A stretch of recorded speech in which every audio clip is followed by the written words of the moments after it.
El doctor Rafael Moreno. Él es director de la Cátedra de Gastronomía Andaluza, como ya hemos comentado antes, pero además es catedrático de nutrición del Departamento de Bromatología y Tecnología de los Alimentos de la Universidad de Córdoba. Y siguiendo un poco con la línea que hemos empezado con Emilio, porque hemos estado hablando de la historia de la investigación en el aceite de oliva, pues claro, resulta sorprendente, ¿no? Cómo eso se está luego ahora aplicando a los temas de etiquetado nutricional. Parece que hay una cierta polémica aquí, ¿no?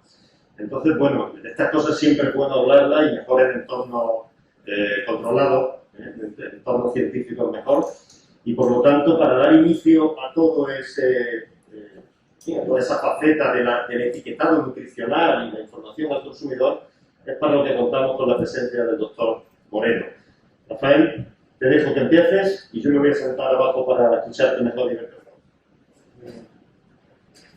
Muy bien, muchas gracias, Manuel, y muchas gracias también al Instituto por contar conmigo de nuevo, de dar foro y audiencia a un problema que yo creo que es muy importante en el marco en el que estamos en Expoliva para el sector olivarero español y europeo, pero sobre todo muy importante para el consumidor.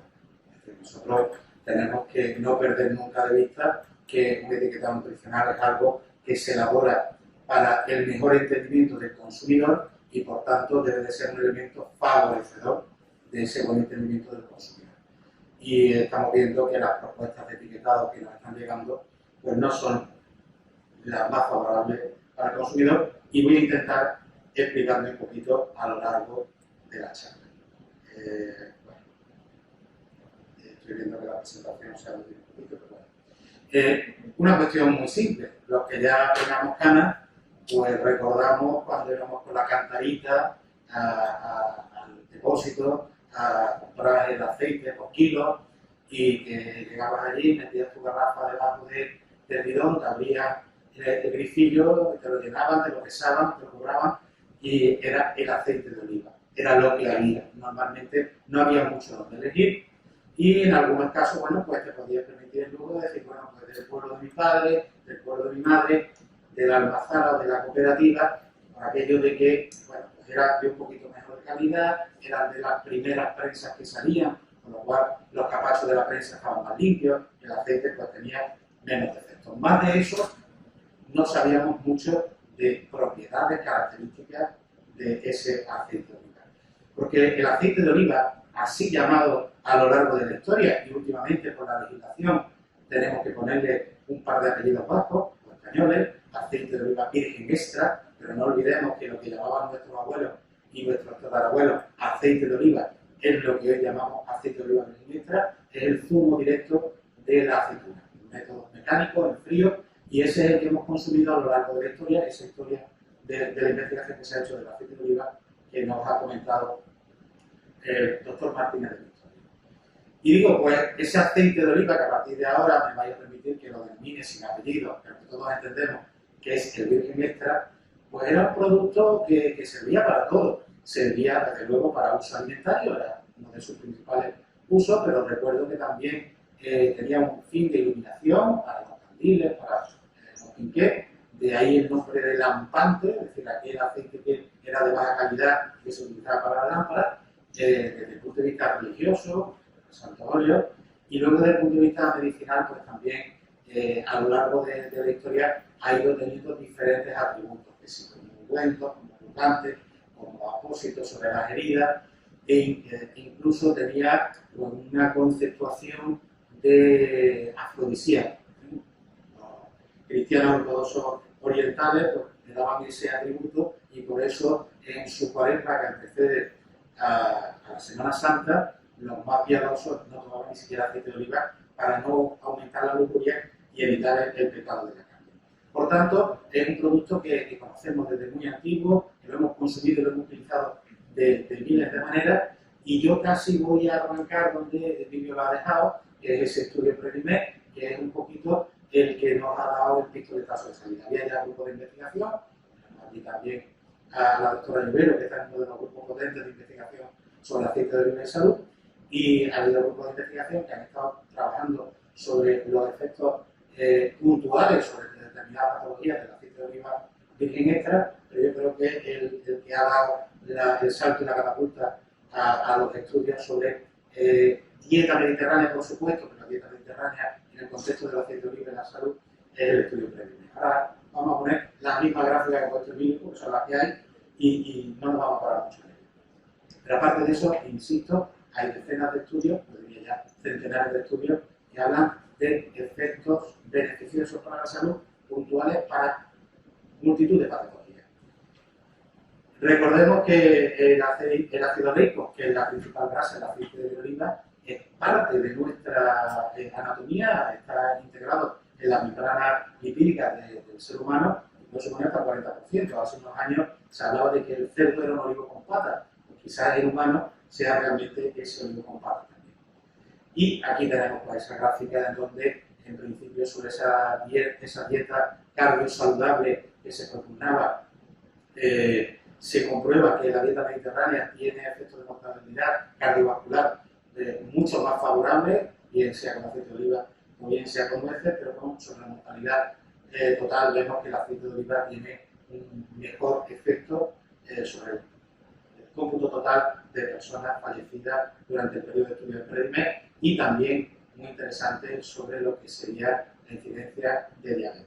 Aparte de esto, ya hay estudios sobre cáncer de mama, sobre Alzheimer, sobre osteoporosis, hay multitud de estudios, y como bien se ha comentado también aquí, estudios muy interesantes sobre la posibilidad de esos RNA mensajeros que pueden modular esa epigenética y que podrían modular pues, bastante de lo que nos queda por saber de esta aceite de oliva. Pero no es mi cometido hablar de los estudios científicos que hay sobre el aceite de oliva, para eso ya hemos tenido la ponencia anterior, pero sí remarcar que esos estudios científicos al final pueden llegar hasta el consumidor, pueden llegar hasta el conocimiento del usuario final, del consumidor final. ¿Cómo se hace? En Europa, a través de las alegaciones nutricionales autorizadas por la Autoridad Europea de Alimentación, la EFSA. Y aquí tenemos tres que más o menos encajarían para el aceite de oliva que se pueden utilizar en el etiquetado del aceite de oliva. Dos de ellas son un poquito más genéricas, pero una totalmente específica.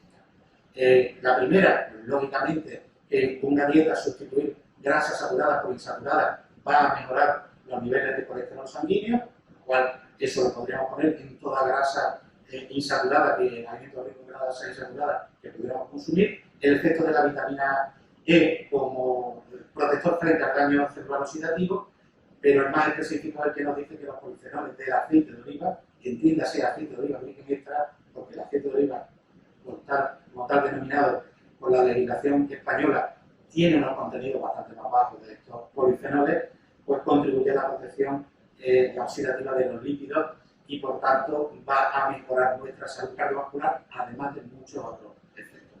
Es decir, ya tenemos una autoridad sanitaria que se pronuncia y que nos autoriza a poner en una etiqueta que el aceite de oliva virgen extra tiene efectos favorables sobre el descanso.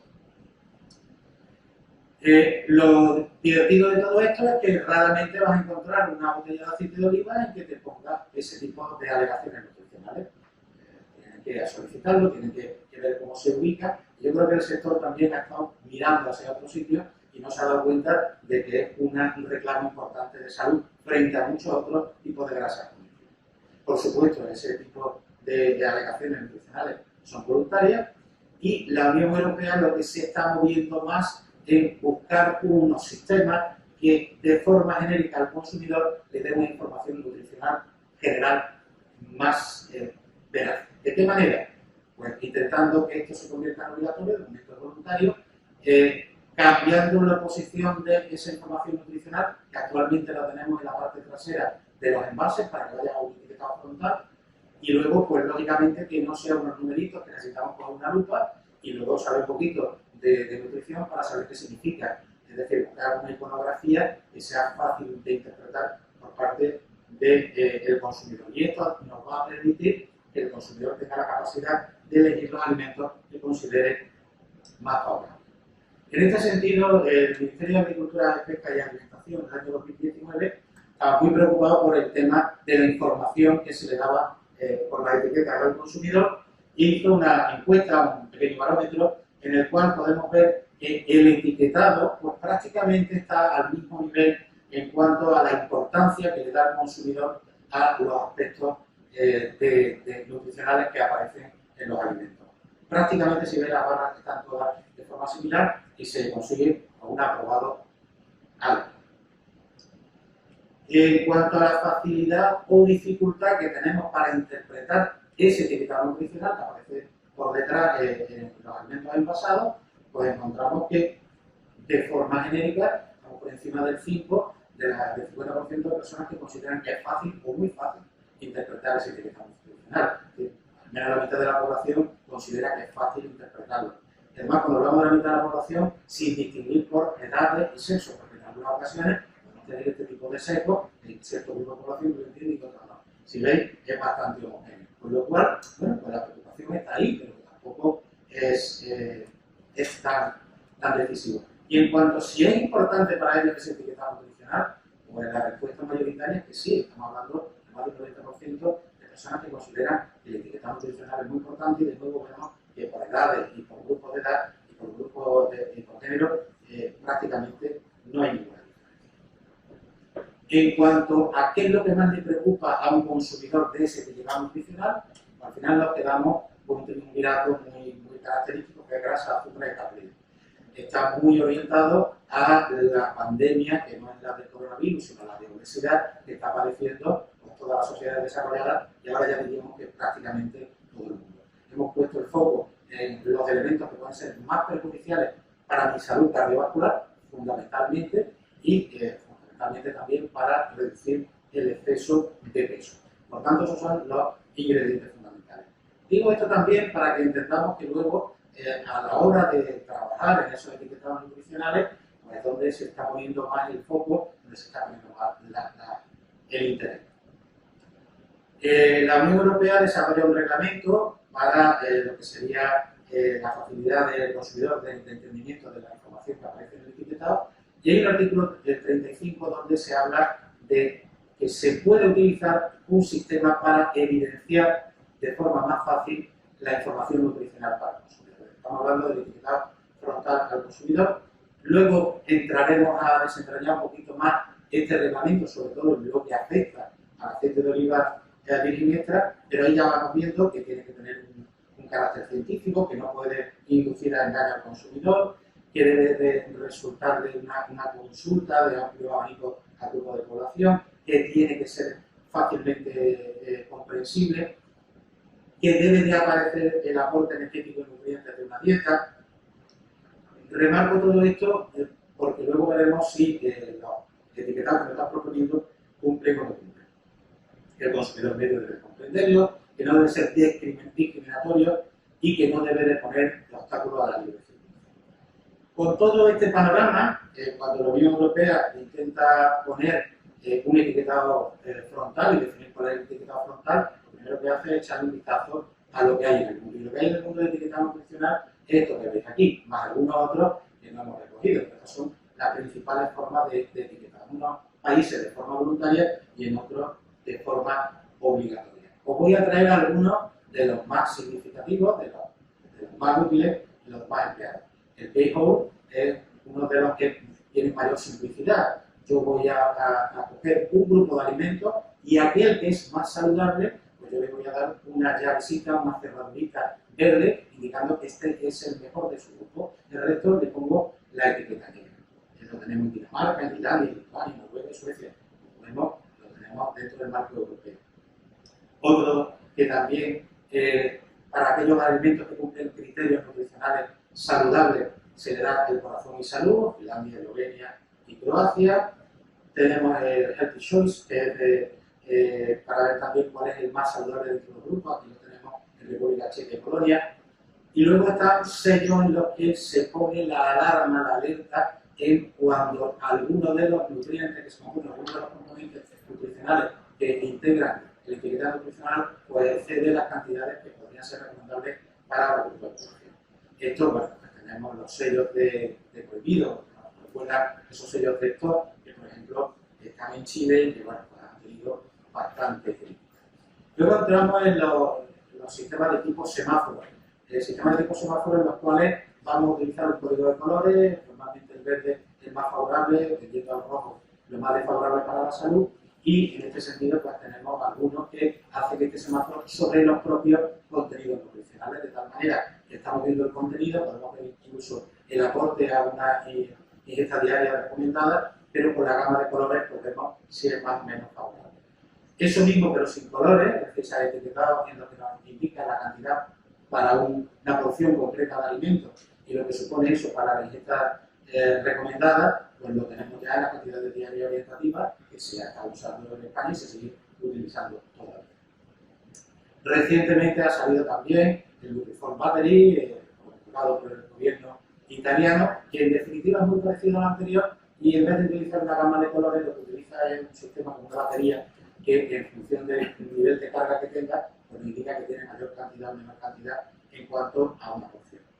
Aquí tenemos en Italia la implantación, pero ya se están adhiriendo Chipre, República Checa, que ya tenía otro, Grecia, Hungría, Letonia y Rumanía.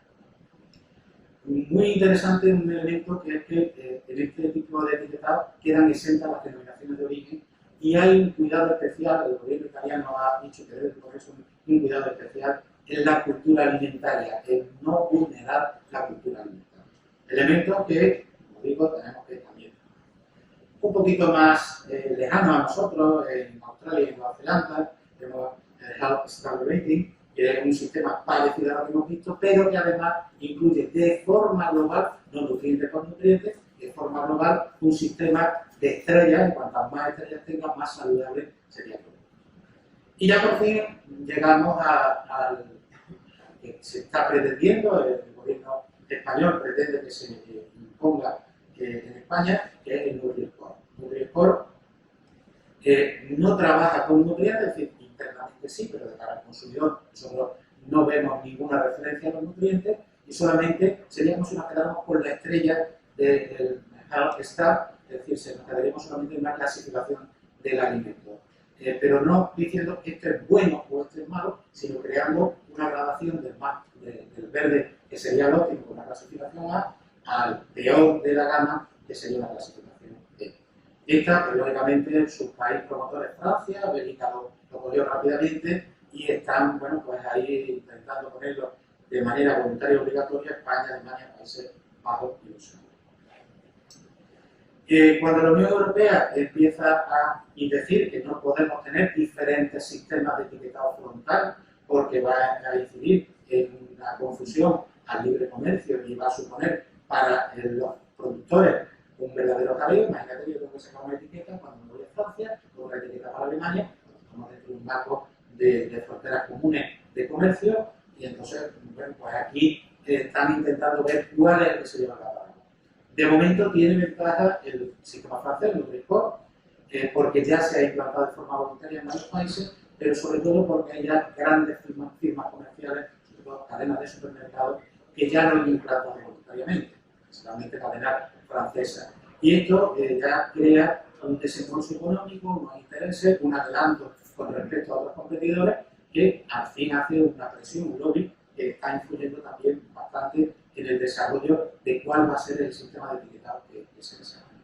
Por supuesto, el apoyo francés es totalmente decidido, pero aquí vemos que, por ejemplo, Alemania también tiene un peso importante y al final pues, nos encontramos como en otras ocasiones que los países del norte nos están llevando un poquito al matadero. Lo más curioso de la clasificación de Nutri-Score es que tiene que basarse en unos perfiles nutricionales.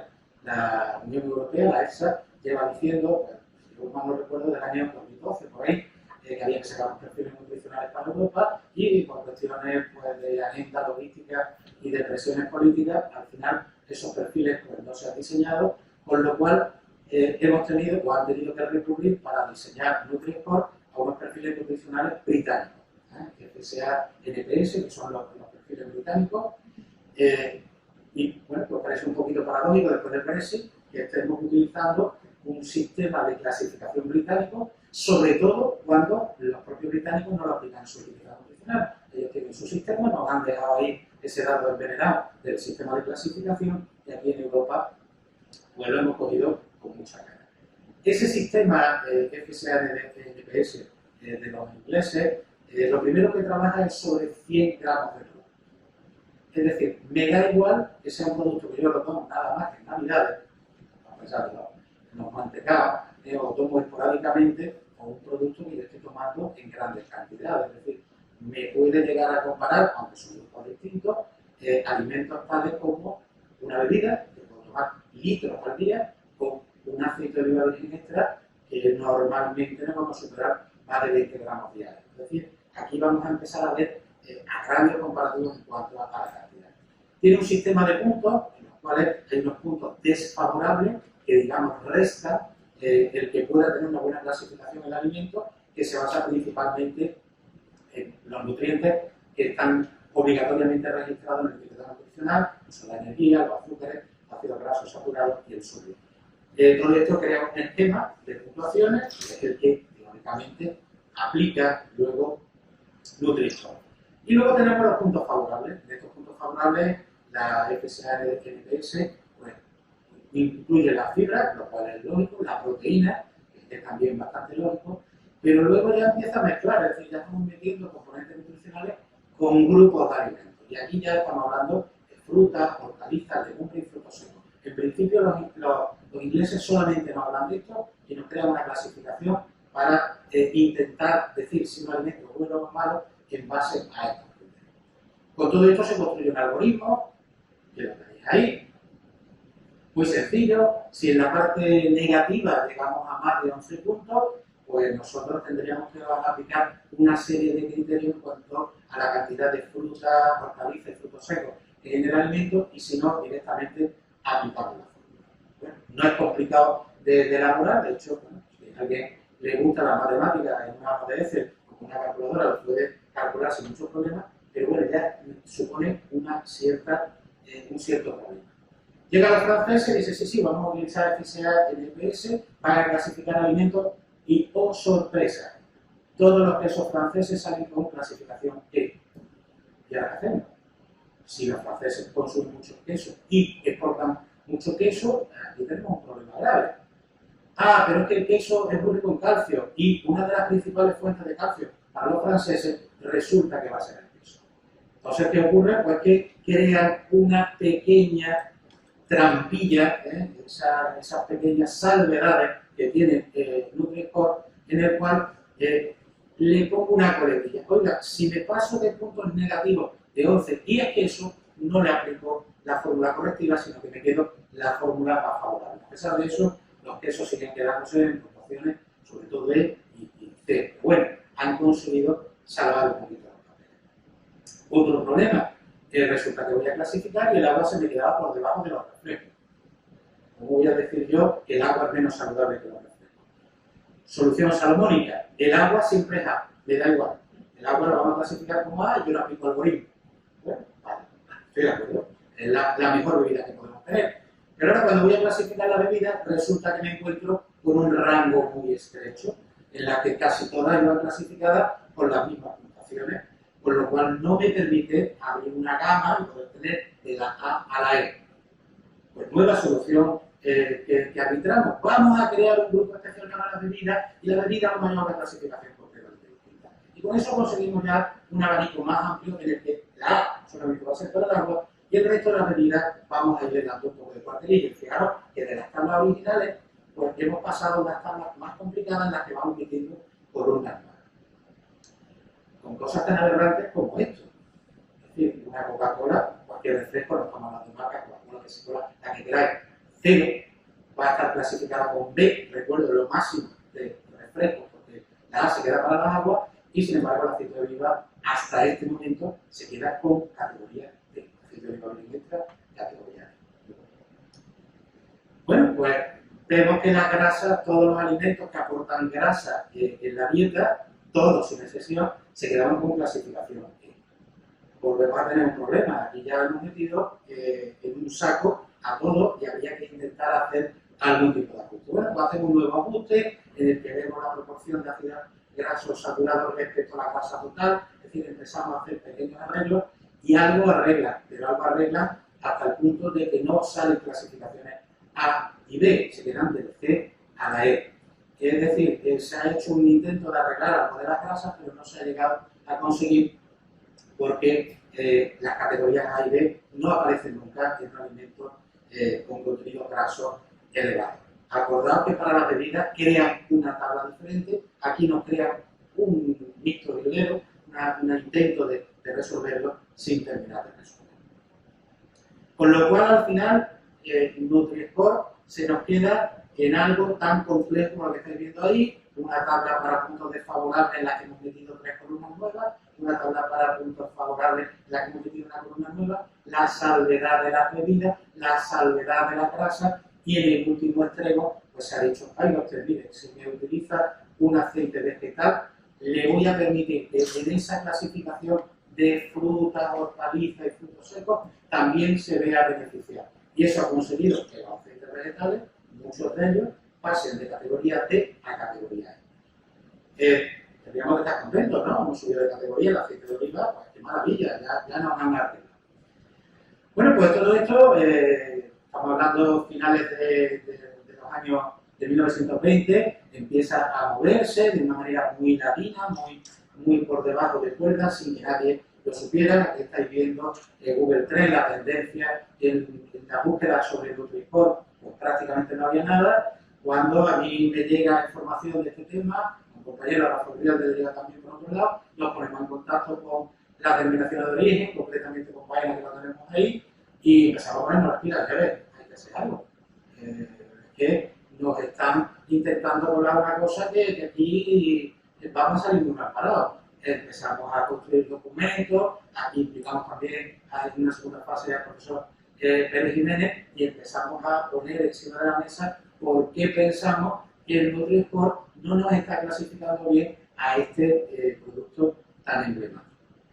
Fijaros el efecto que tiene, estamos hablando de febrero de 2021, que es cuando realmente empezamos a salir empresas, empezamos a dar charlas y demás, el efecto arrastra incluso a la tendencia a nivel mundial, es decir, no solamente aquí en España, sino a nivel mundial. A pesar de que la búsqueda del Nutri-Score sigue estando focalizada principalmente, fijaros, en qué países, en los que ya está implantado, que es lógico. El consumidor quiere saber de lo que está tratando, Bélgica, Francia y Alemania.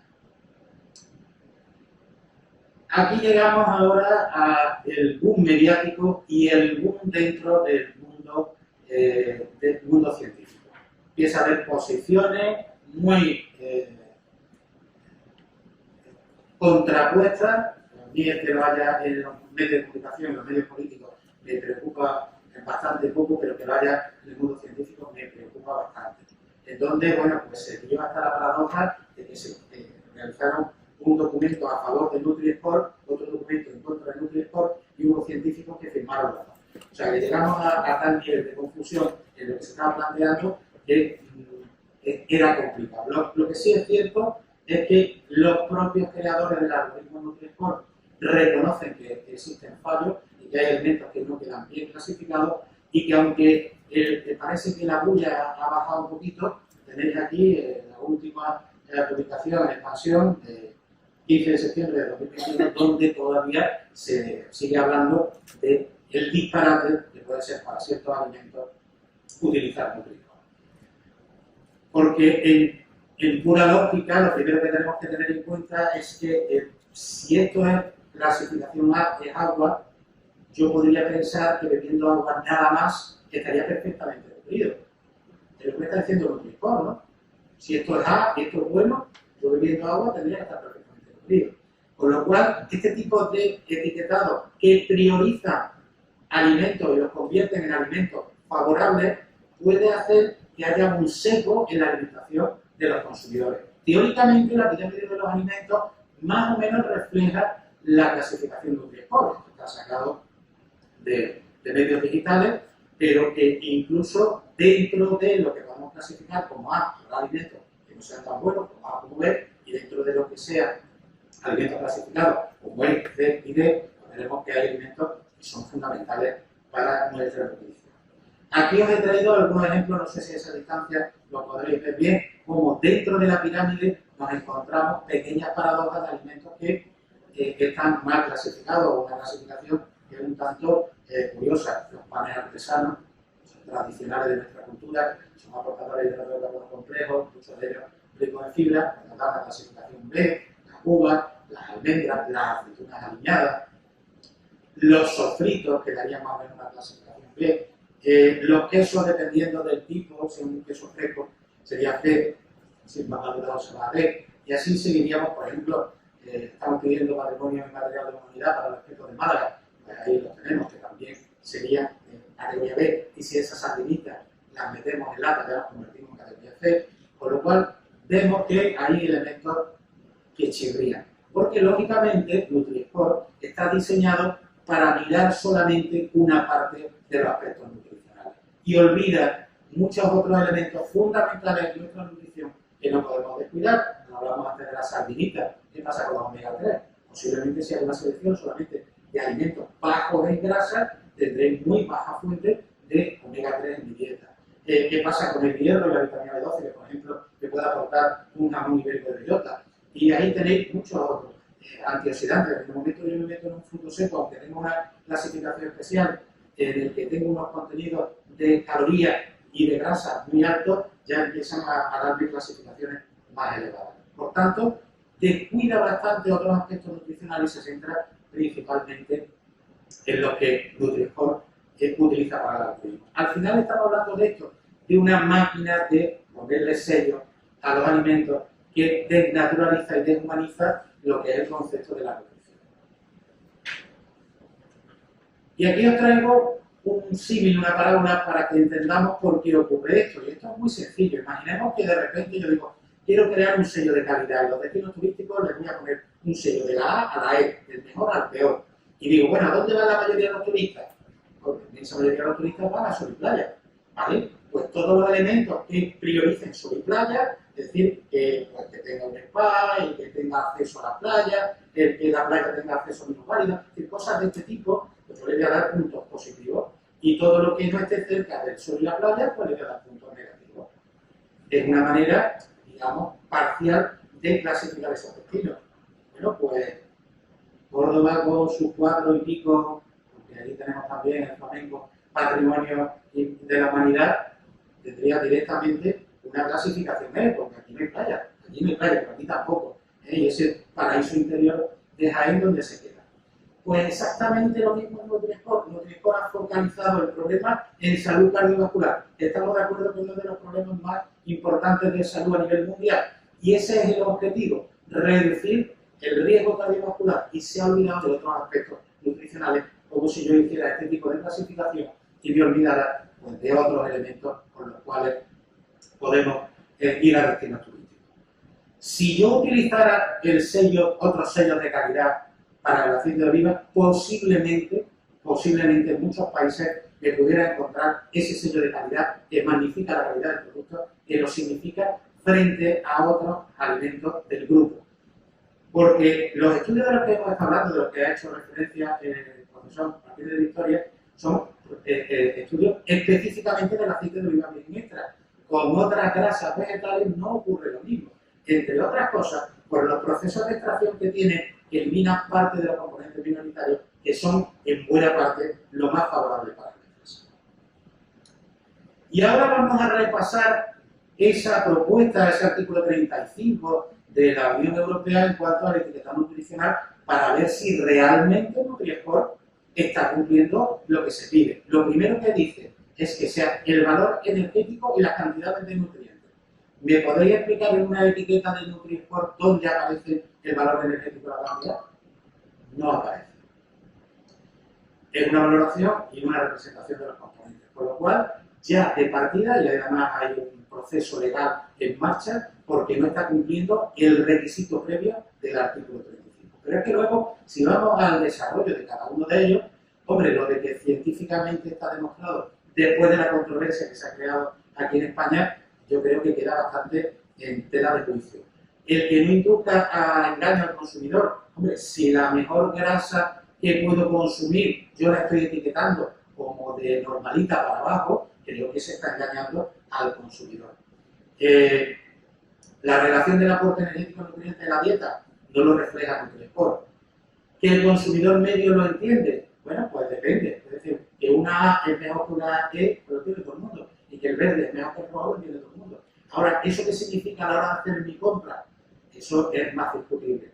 Que al final los estudios que han hecho los franceses demuestran que los que habían cogido alimentos más de la A y de la B se llaman alimentos más sanos, pero eso puede ser por mil motivos y entre otros el azar. ¿Por qué? Porque en ese A y E se han introducido alimentos con una carga energética baja, pero muy refinado y con un elevado grado de procesamiento. Por tanto, no estamos cumpliendo.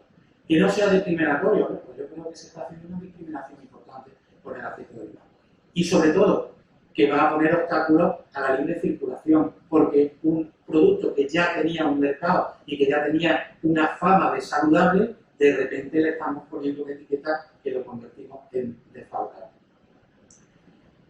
Además, os recuerdo que si habíamos hecho una excepción para las bebidas para poder tener de la A a la E, ¿qué ha pasado con el grupo de las grasas? Que ninguna tiene ni A ni B. Aquí hay un error bastante importante, porque ese Nutri-Score está para permitir clasificar dentro del grupo de alimentos. Si mi grupo de alimentos se queda cercenado a C, D y E, pues realmente le estoy diciendo al consumidor que no tome grasa de ningún tipo.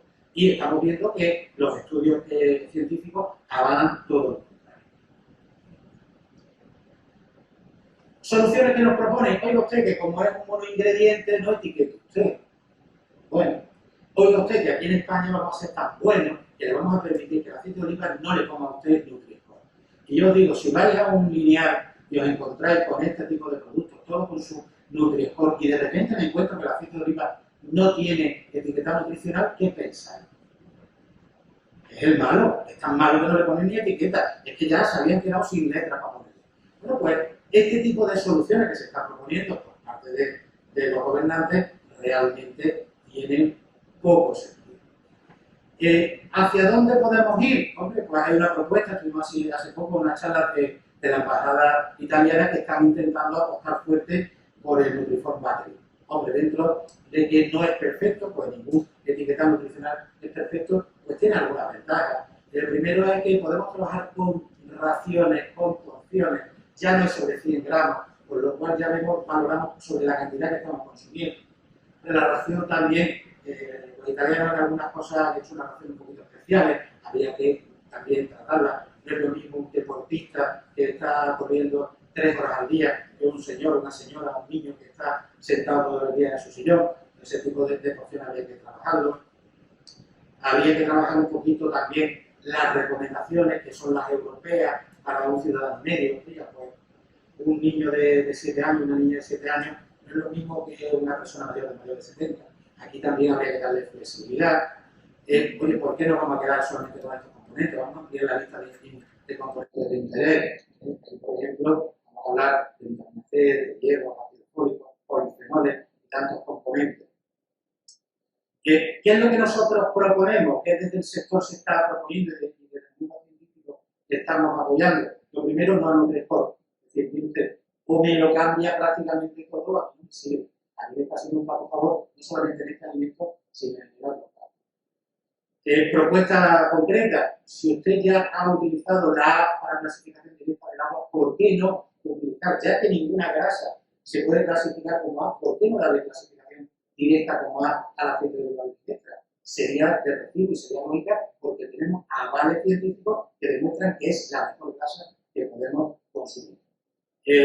¿Por qué no hacemos una clasificación especial para las grasas en las cuales hay abanico completo de la A a la E? O sea, ya sí tenemos posibilidad de competir y podemos irnos a que la aceite de oliva extra se quede por méritos propios, digamos así, en buena línea de competencia por categoría. Y lógicamente habrá que incluir otras competencias para hacer la clasificación. En este caso, por ejemplo, el tema de los polifenoles está más claro. Cualquier sistema que al final, si quiere el Nutri-Score quedarse en España, pues que nos permita esa clasificación. Antes he dicho, bueno, que habría que mejorar el etiquetado nutricional. Mejorar el etiquetado nutricional supondría eso que estáis viendo ahí, que la etiqueta es un producto desplegable para poder poner todos los nutrientes, todas las recomendaciones, alegaciones nutricionales, en algunos alimentos los podemos permitir, otros de formato pequeño sería complicado. Tendríamos que estar muy preocupados porque este etiquetado nutricional no sea completo. Tenemos que tener tanta prisa por tener este etiquetado frontal en los alimentos. Yo creo que no. ¿Por qué? Porque las nuevas tecnologías me están permitiendo cosas que hace un año eran impensables. ¿Eh? Estamos hablando, por supuesto, de trazabilidad, que es un elemento fundamental, que no debemos de olvidar, ese blockchain que se aplica a los alimentos, pero estamos hablando también de que esos alimentos envasados con algo tan simple como un código QR, que la pandemia nos ha hecho que ya todos tenemos el código QR y sepamos utilizarlo, que pueda dar lo que quiera. Yo puedo descargar una aplicación en la que puedo ver cualquier información y no necesito que una serie de personas me digan si esto es bueno o esto es malo. Tiene usted criterios de evaluación y yo decidiré si me lo pongo. Y con esto, pues, os dejo la incertidumbre encima de la mesa y dejo también mi contacto y mis redes, por si alguien quiere ahora o más adelante ponerse en contacto conmigo y hablar de este tema y deciros que, bueno, pues estamos muchas personas interesadas en este tema, estamos creando redes y estamos más dando información de lo que ocurre, sobre todo para que cualquier día nos encontremos una ley encima de la mesa que nos impone una cosa que creo que para el sector y para el consumidor está. Muchas gracias.